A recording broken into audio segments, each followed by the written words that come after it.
Beaucoup de mystères entourent le passé de Yoda et on se demande souvent qui a bien pu l'entraîner.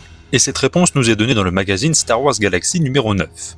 Mais revenons un peu sur le passé connu de Yoda pour mieux comprendre. Yoda est né en l'an -896 avant Yavin. Dans Star Wars Tale numéro 5, une histoire sur Yaddle nous confirme par les dires d'Evan Peel que Yoda aurait quitté de lui-même son village familial, mais sans plus d'informations. On sait que par la suite, Yoda fit la rencontre d'un humain au nom inconnu et s'en fit un bon ami. Ils ignoraient tous deux qu'ils étaient sensibles à la force. Se rendant dans les régions du noyau pour y trouver un emploi, leur vaisseau fut percuté par un astéroïde. Pendant plusieurs jours, personne ne répondit à leur signal de détresse. Ils dérivèrent jusqu'à passer près d'une planète marécageuse inconnue. Ils réussirent non sans mal à se poser et sur place ils furent trouvés par un Issalrien nommé Nkata Del Gormo. Cet individu à l'allure de serpent s'avérait être un maître Jedi et c'est en faisant connaissance avec Yoda et son ami qu'il sentit un potentiel dans la force chez les deux individus.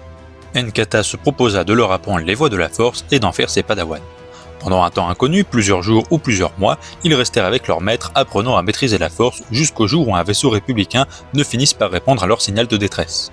Yoda partit avec le transport et après cela on n'a aucune information sur son ami humain s'il est resté avec Nkata ou s'il a accompagné son ami. Ce que l'on sait c'est que Yoda a fini par rejoindre Coruscant pour continuer son entraînement auprès d'instructeurs dont Fae Koven, un autre maître Jedi. C'était l'histoire du maître de Yoda. Il n'apparaît que dans un court article du magazine Star Wars Galaxy numéro 9, c'était à la base une idée de fan qui cherchait à créer une nouvelle espèce d'alien. Il créa les Issalriens et créa cette histoire.